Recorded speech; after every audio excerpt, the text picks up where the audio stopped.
Hi friends, welcome back to my channel. ಎಲ್ಲರೂ ಹೇಗಿದ್ದೀರಾ? ಎಲ್ಲರೂ ಚೆನ್ನಾಗಿದ್ದೀರಾ ಅನ್ಕೊಂಡಿದ್ದೀನಿ. ನಾನು ಚೆನ್ನಾಗಿದ್ದೀನಿ. ಬನ್ನಿ, ಇವತ್ತು ಭಾನುವಾರ 27 ನನ್ನ ಮಗಳ ಬರ್ಡೇ. ಇವತ್ತು ನನ್ನ ಮಗಳ ಬರ್ತಡೇ. ಇವಾಗ ಅವರಿಬ್ಬರು ದೇವಸ್ಥಾನಕ್ಕೆ ಹೋಗಿದ್ದಾರೆ. ಪೂಜೆ ಎಲ್ಲ ಮಾಡಿದ್ದೀನಿ. ಒಂದೇ ಕ್ಲಿಪ್ಪಿಂಗ್ಸ್ ತೊಗೊಂಡಿದ್ದೀನಿ, ನಿಮ್ಮ ಜೊತೆನೂ ಶೇರ್ ಮಾಡ್ತೀನಿ.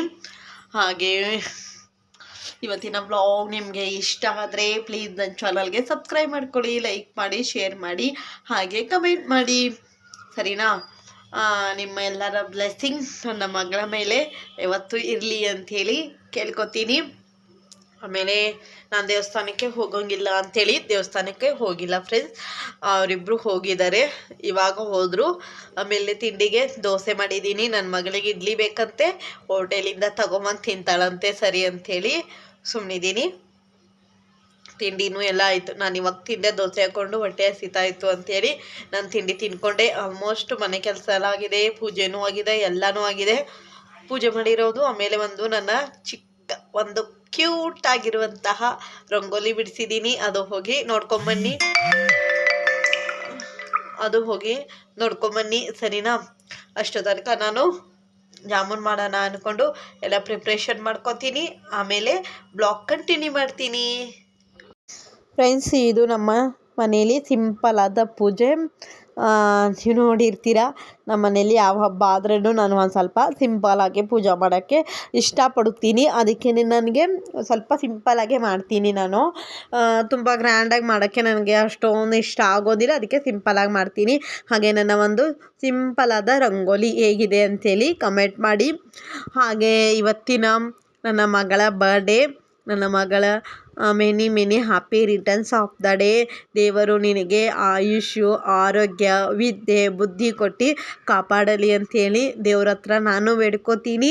ನೀನು ಯಾವತ್ತು ಬೇಡ್ಕೊಂಡಿದ್ಯಾ ಅಂದ್ಕೊಂಡಿದ್ದೀನಿ. ನಾನು ನನ್ನ ಮಗಳಿಗೆ ಫಸ್ಟ್ ಹೇಳೋದು ದೇವ್ರ ಹತ್ರ ವಿದ್ಯೆ, ಬುದ್ಧಿ, ಆಯುಷ್ಯು, ಆರೋಗ್ಯ ಕೊಟ್ಬಿಟ್ಟು ಕಾಪಾಡು ಅಂಥೇಳಿ ದೇವ್ರ ಹತ್ರ ಕೇಳ್ಕೊ ಅಂಥೇಳಿ ನಾನು ಎವ್ರಿ ಮಿನಿಟ್ ಅದೇ ಹೇಳ್ತಾ ಇರ್ತೀನಿ. ಅವಳಿಗೆ ದಿನಾಲೂ ಅದೇ ಹೇಳ್ತಾ ಇರ್ತೀನಿ. ಅವಳು ಅದೇ ಬೇಡ್ಕೋತಾ ಇರ್ತಾಳೆ. ನಾನು ಅಂದ್ಕೊಂಡಿದ್ದೀನಿ ಏನು ಬೇಡ್ಕೋತಾಳಂತೆ ನನಗಂತೂ ಗೊತ್ತಿಲ್ಲ. ಸರಿ, ನಮ್ಮ ಮನೇಲಿ ಪೂಜೆ ಎಲ್ಲ ಆಯಿತು. ಇವಾಗ ದೇವಸ್ಥಾನಕ್ಕೂ ಹೋಗ್ತಾ ಇದ್ದಾರೆ. ದೇವಸ್ಥಾನಕ್ಕೆ ಹೋಗ್ಬಿಟ್ಟು ಬರ್ತಾರೆ ಅವರೇನೆ. ಹಾಗೆ ಇದು ನನ್ನ ಮಗಳ ಒಂದು ಸಿಂಪಲಾದ ಡ್ರೆಸ್ ಹೇಗಿದೆ ಅಂತೇಳಿ ಕಮೆಂಟ್ ಮಾಡಿ. ಆಮೇಲೆ ನಾನು ಇದು ಈವ್ನಿಂಗಿಂದ ನನಗೆ ಇವತ್ತು ಪೂರ್ತಿ ವಾಯ್ಸ್ ಓವರೇ ಕೊಡೋಂಗಾಯಿತು. ಸ್ಟಾರ್ಟ್ ಮಾಡಿರೋದಷ್ಟೇ ನಾನು ಮಾತಾಡಿರೋದು. ಆಮೇಲೆ ನಾನು ಪೂರ್ತಿ ವಾಯ್ಸ್ ಓವರೇ ಕೊಡೋಂಗಾಯಿತು. ನೋಡಿ, ಇದು ಒಂದು ಸಿಂಪಲಾದ ಡೆಕೋರೇಷನ್ ಮಾಡಿದ್ದೆ. ಯಾವ ಥರ ಮಾಡಿದೆ ಅಂತೇಳೋ ಅದು ನಿಮ್ಮ ಜೊತೆ ಶೇರ್ ಮಾಡೋಕ್ಕಾಗಿಲ್ಲ. ಅಡುಗೆ ಸ್ನ್ಯಾಕ್ಸು ಏನೇನು ಮಾಡಿದೆ ಅಂಥೇಳಿನೋ ಅದನ್ನು ನಿಮ್ಮ ಜೊತೆ ಶೇರ್ ಮಾಡೋಕ್ಕಾಗಿಲ್ಲ. ಜಸ್ಟ್ ರೆಸಿಪಿ ತೋರ್ಸೋಕ್ಕೂ ಆಗಿಲ್ಲ. ನಾನು ಅಷ್ಟು ಬ್ಯುಸಿ ಆಗಿದ್ದರಿಂದ ಮಾಡೋಕ್ಕಾಗಿಲ್ಲ. ಇದು ಸಂಜೆದಿಂದ ಎಲ್ಲ ರೆಡಿಯಾಗಿ ಬಂದಿದ್ದೀನಿ. ನೋಡಿ ಯಾವ ಥರ ಕಾಣ್ತಾ ಇದ್ದಾಳೆ ನಮ್ಮ ಸ್ವೀಟ್ ಲಿಟಲ್ ಪ್ರಿನ್ಸಸ್. ಇವಾಗ 8 ವರ್ಷ ತುಂಬಿ 9 ವರ್ಷಕ್ಕೆ ನನ್ನ ಮಗಳು ಕಾಲಿಟ್ಟಾಯಿತು. ಎಲ್ಲರ ಆಶೀರ್ವಾದದಿಂದ ಅವಳು ಯಾವತ್ತೂ ಚೆನ್ನಾಗಿ ಇರಲಿ, ಆಮೇಲೆ ಚೆನ್ನಾಗಿ ವಿದ್ಯೆ, ಬುದ್ಧಿ, ಆರೋಗ್ಯ, ಆಯುಷ್ಯ ಕೊಡಲಿ ಅಂಥೇಳಿ ಇನ್ನೊಂದ್ಸಲಿ ನಾನು ದೇವ್ರ ಹತ್ರ ಕೇಳ್ಕೊತೀನಿ. ನಾನು ಎಲ್ಲ ರೆಡಿ ಆಗಿಬಿಟ್ಟು ಬಂದಿದ್ದೀನಿ. ಜಸ್ಟ್ ಇವಾಗ ಒಂದು ಸ್ವಲ್ಪ ಮೇಕಪ್ ಮಾಡ್ಕೊಂಡಿದ್ದೀನಿ. ಅಂದರೆ ಲಿಪ್ಟಿಕ್ಕು, ಕಾಜಲು ಎರಡೇ ಹಚ್ಕೊಂಡಿರೋದು ಅಷ್ಟೇ ರೆಡಿ ಮಾಡಿದ್ದೀನಿ. ನನ್ನ ಮಗಳಿಗೂ ಪೂರ್ತಿ ರೆಡಿ ಮಾಡಿದ್ದೀನಿ. ನನ್ನ ಪೂರ್ತಿ ಔಟ್ಫಿಟ್ ತೋರ್ಸೋಕ್ಕೆ ಆಗಿಲ್ಲ. ಇದು ನನ್ನ ಮಗಳ ಡ್ರೆಸ್ ತೋರಿಸಿದ್ದೆ ನಿಮಗೆ, ಯಾವ ಥರ ಕಾಣ್ತಾ ಇದ್ದಾಳೆ ಅಂಥೇಳಿ ಕಮೆಂಟ್ ಮಾಡಿ. ಹಾಗೆ ಇವಾಗ ಸ್ನ್ಯಾಕ್ಸ್ ಏನೇನು ಮಾಡಿದ್ವಿ ಅಂಥೇಳಿ ಸುಮ್ಮನೆ ಕಿಚನಲ್ಲಿ ತೋರಿಸ್ತೀನಿ. ಇವತ್ತು ಮಸಾಲೆ ಪೂರಿ ಮಾಡಿದ್ದೆ. ಮಸಾಲೆ ಪೂರಿಗೆ ಆಲೂಗಡ್ಡೆ, ಬಟಾಣಿ ಎಲ್ಲ ಬೇಯಿಸಿಟ್ಟಿದ್ದೀನಿ. ಆಮೇಲೆ ಜಾಮೂನು ಮಾಡಿದ್ವಿ. ಆಮೇಲೆ ಈರುಳ್ಳಿ ಎಲ್ಲ ಕಟ್ ಮಾಡಿ ಇಟ್ಕೊಂಡಿದ್ದೀನಿ. ಸೌತೆಕಾಯಿ, ಕ್ಯಾರೆಟು ಕಟ್ ಮಾಡಿ ಇಟ್ಕೊಂಡಿದ್ದೀನಿ. ಆಮೇಲೆ ಬಾಕ್ಸಲ್ಲಿ ಪಾನಿ ಇದೆ, ಇದರಲ್ಲಿ ಮಸಾಲೆ ಇದೆ. ಅದು ತೆಗಿಯೋಕ್ಕಾಗಿಲ್ಲ, ತೋರ್ಸೋಕ್ಕೂ ಆಗಿಲ್ಲ. ಪೂರಿ ಎಲ್ಲ ಕರೆದಿಟ್ಕೊಂಡಿದ್ದೀನಿ. ಆಮೇಲೆ ಊಟಕ್ಕೆ ಮಟರ್ ಪನ್ನೀರ್ ಮಾಡಿದ್ದೀನಿ. ಆಮೇಲೆ ವೆಜ್ ಪಲಾವ್ ಮಾಡ್ಕೊಂಡಿದ್ದೆ. ವೆಜ್ ಪಲಾವ್ಗೆ ಮೊಸರು ಬಜ್ಜಿ ಮಾಡ್ಕೋತೀನಿ. ಮಟರ್ ಪನ್ನೀರಿಗೆ ಪೂರಿ ಮಾಡ್ಕೊಂಡಿದ್ದೆ. ಇಷ್ಟು ಇವತ್ತಿನ ಲಂಚು. ಆಮೇಲೆ ಸ್ವೀಟ್ ಕಾರ್ನು ಮಾಡ್ಕೊಂಡಿದ್ದೆ. ಇದು ನನ್ನ ಮಗಳ ಒಂದು ಬರ್ಡೇ ಕೇಕ್ ಹೇಗಿದೆ ಅಂಥೇಳಿ ಕಮೆಂಟ್ ಮಾಡಿ. ಹಾಗೆ ಎಲ್ಲ ಕೇಕೆಲ್ಲ ಕಟ್ ಮಾಡಿ ಎಲ್ಲ ಆದಮೇಲೆನೂ ನನಗೆ ವ್ಲಾಗ್ಸ್ ಮಾಡೋಕ್ಕೆ ಆಗಿಲ್ಲ. ನಾನು ಅದು ವೀಡಿಯೋಸೇ ಮಾಡ್ಕೊಂಡಿಲ್ಲ. ಟೈಮ್ ಆಗಿಬಿಟ್ಟಿತ್ತು. ಅವ್ಳ ಫ್ರೆಂಡ್ಸ್ ಎಲ್ಲ ಬರ್ತಾಯಿದ್ರು. ಅದಕ್ಕೇ ಕೇಕ್ ಕಟ್ ಮಾಡೋದಾಗ ವೀಡಿಯೋಸೇ ಮಾಡ್ಕೊಂಡಿಲ್ಲ. ನಾನು ಬೇರೆದವ್ರಿಗೆ ಹೇಳಿದರೆ ಸರಿ ಹೋಗೋದು. ನಾನು ಒಂದು ಹುಡ್ಗಂಗೆ ಹೇಳಿದ್ದೆ, ಅವನು ನೋಡಿ ಆ ಥರ ಎಲ್ಲ ತೆಗ್ದವನೇ. ಸರಿ ಪರವಾಗಿಲ್ಲ ಅಂಥೇಳಿ ನಾನೇ ಕ್ಲೀನಾಗೆ ಎಡಿಟಿಂಗ್ ಮಾಡ್ಕೋತಾ ಇದ್ದೀನಿ.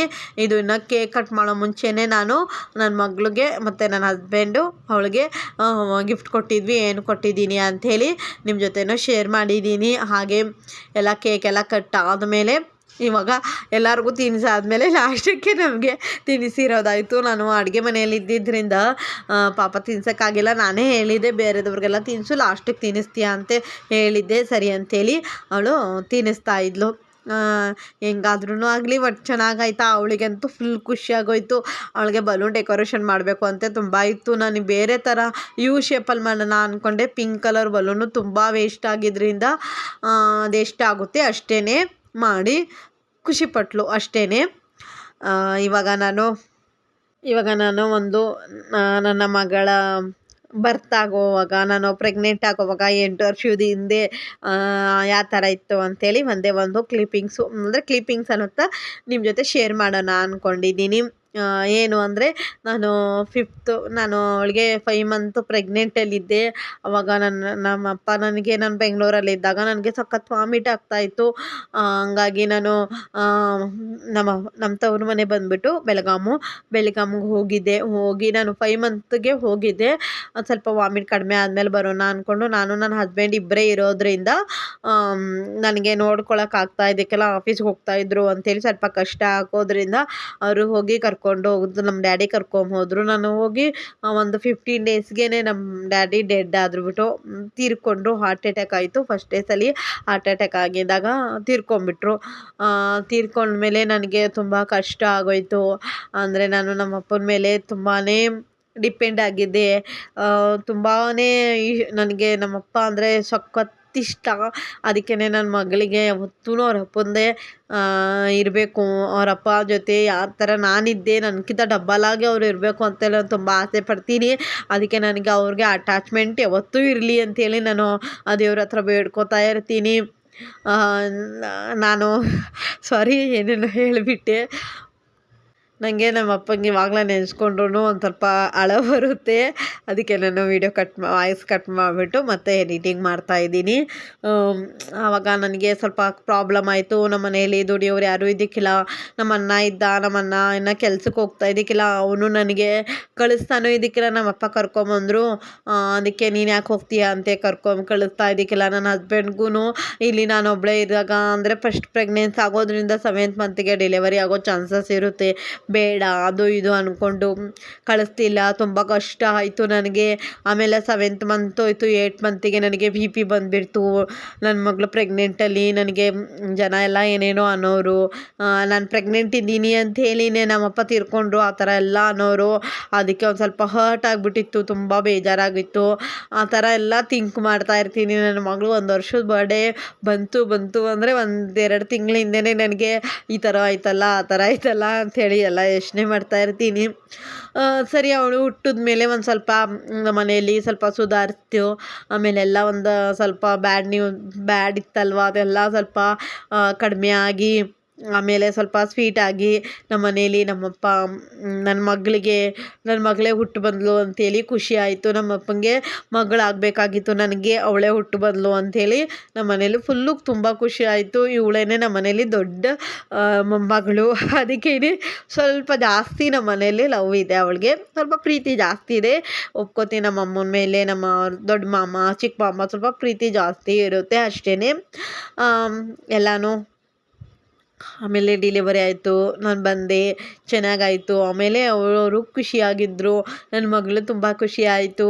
ಅವ್ರ ಅಪ್ಪಂಗಂತೂ ಫುಲ್ಲು ಅವಳಿಗೆ ನಾನು ಪ್ರೆಗ್ನೆಂಟ್ ಇದ್ದಾಗ ನಮ್ಮ ಮನೆಯವರು ಅವಳಿಗೆ ಹೆಣ್ಮಗುನೇ ಆಗಬೇಕು, ನನಗೆ ಗಂಡು ಮಕ್ಕಳು ಆಗಂಗಿಲ್ಲ, ಹೆಣ್ಮಗುನೇ ಆಗಬೇಕು ಅಂಥೇಳಿ ದೇವ್ರ ಹತ್ರ ಎಲ್ಲ ಬೇಡ್ಕೊಂಡಿದ್ರು. ಅದಕ್ಕೆ ನನ್ನ ಮಗಳು ಅಷ್ಟು ನನಗೆ ಕ್ಯೂಟಾಗಿ ಹುಟ್ಟಿ ನಮ್ಮ ಆಸೆ ಎಲ್ಲ ಪೂರೈಸ್ತಾ ಇರುವಂತಹ ನನ್ನ ಕಂದ ಅದು.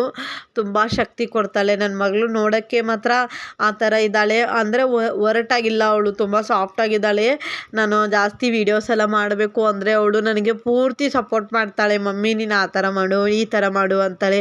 ಪೂರ್ತಿ ಸಪೋರ್ಟಿಂಗ್ ನನ್ನ ಮಗಳದೇ ಇದೆ. ನನ್ನ ಹಸ್ಬೆಂಡು ಮಾಡ್ತಾರೆ, ಅದರ 3/4% ನನ್ನ ಮಗಳೇ ನನಗೆ ತುಂಬ ಇಷ್ಟಪಡೋದು. ಸರಿ ಫ್ರೆಂಡ್ಸ್, ಇದು ಬರ್ತಡೆ ಆಯಿತು ಫ್ರೆಂಡ್ಸ್, ಇದು ಇಲ್ಲಿಗೆ ಸ್ವಲ್ಪ ಸ್ಟಾಪ್ ಮಾಡ್ತೀನಿ. ನೆಕ್ಸ್ಟು ಯಾವಾಗಾದರೂ ನಿಮ್ಮ ಜೊತೆ ಶೇರ್ ಮಾಡ್ಕೊತೀನಿ. ಇವಾಗ ನಾನು ನನ್ನ ಮಗಳ ಫೋಟೋ ತಗೊಂಡಿದ್ದೀನಿ, ಅದು ನಿಮ್ಮ ಜೊತೆ ಶೇರ್ ಮಾಡ್ತೀನಿ. ಅದು ನೈಟದಾಯಿತು. ಇದು ಬೆಳಗ್ಗೆದು ದೇವಸ್ಥಾನಕ್ಕೆ ಹೋಗೋ ಮುಂಚೆನೇ ಸ್ವಲ್ಪ ಮೇಲೆ ಕರ್ಕೊಂಡೋಗಿ ಫೋಟೋ ಶೂಟ್ ಮಾಡಿದ್ದೆ. ಎಷ್ಟು ಕ್ಯೂಟಾಗಿ ಕಾಣ್ತಾ ಇದ್ಲು ಅಂದರೆ ನನ್ನ ದೃಷ್ಟಿನೇ ನನ್ನ ಮಗಳಿಗೆ ಆಗುತ್ತೇನೋ, ಅದು ನನಗೆ ಆಗ್ತಾಯಿತ್ತು. ಹೇಗಿತ್ತು ಇವತ್ತಿನ ವ್ಲಾಗ್ ಅಂತೇಳಿ ನನಗೆ ಖಂಡಿತವಾಗ್ಲೂ ಕಮೆಂಟ್ ಮಾಡಿ. ಹಾಗೆ ನಿಮಗೆ ಇಷ್ಟ ಆದರೆ ಪ್ಲೀಸ್ ನನ್ನ ಚಾನಲ್ಗೆ ಸಬ್ಸ್ಕ್ರೈಬ್ ಮಾಡ್ಕೊಳ್ಳಿ, ಲೈಕ್ ಮಾಡಿ, ಶೇರ್ ಮಾಡಿ, ಹಾಗೆ ಕಮೆಂಟ್ ಮಾಡಿ. ನನ್ನ ಮಗಳಿಗೆ ನಿಮ್ಮ ಬ್ಲೆಸ್ಸಿಂಗ್ಸ್ ಯಾವಾಗೂ ಇರಲಿ ಅಂಥೇಳಿ ದೇವ್ರ ಹತ್ರ ಕೇಳ್ಕೊತೀನಿ. ಫ್ರೆಂಡ್ಸ್, ಇದು ನೆಕ್ಸ್ಟ್ ಡೇ ವ್ಲಾಗ್ ಕಂಟಿನ್ಯೂ ಮಾಡ್ತಾಯಿದ್ದೀನಿ. ಕಂಟಿನ್ಯೂ ಅಂದರೆ ಎಂಡ್ ಮಾಡಿಬಿಡೋಣ ಅಂದ್ಕೊಂಡಿದ್ದೀನಿ. ಇನ್ನು ನೆಕ್ಸ್ಟ್ ಇವತ್ತಿನ ವ್ಲಾಗ್ ನಾಳೆನ ವ್ಲಾಗಲ್ಲಿ ಶೇರ್ ಮಾಡೋಣ ಅಂದ್ಕೊಂಡೆ. ಇದು 2 ದಿವಸ ಆದಮೇಲೆ ವ್ಲಾಗ್ ಎಂಡ್ ಮಾಡೋಣ ಅಂದ್ಕೊಂಡು ಮಾಡ್ತಾಯಿದ್ದೀನಿ. ಹಾಗೆ ಇವತ್ತಿನ ವ್ಲಾಗ್ ಹೇಗಿತ್ತು ಅಂಥೇಳಿ ಕಮೆಂಟ್ ಮಾಡಿ. ನನ್ನ ಮಗಳ ಬರ್ಡೇ ವ್ಲಾಗ್ ನಿಮಗೆ ಇಷ್ಟ ಆಗಿದೆ ಅಂದ್ಕೊಂಡಿದ್ದೀನಿ. ಇಷ್ಟ ಆದರೆ ಪ್ಲೀಸ್ ನನ್ನ ಚಾನಲ್ಗೆ ಸಬ್ಸ್ಕ್ರೈಬ್ ಮಾಡ್ಕೊಳ್ಳಿ, ಲೈಕ್ ಮಾಡಿ, ಶೇರ್ ಮಾಡಿ, ಹಾಗೆ ಕಮೆಂಟ್ ಮಾಡಿ ನಿಮಗೆ ಯಾವ ಥರ ವ್ಲಾಗ್ಸ್ ಬೇಕು ಅಂಥೇಳಿನೂ ನನಗೆ ಕಮೆಂಟ್ ಮಾಡಿ. ಓಕೆನಾ? Bye. Thank you for watching.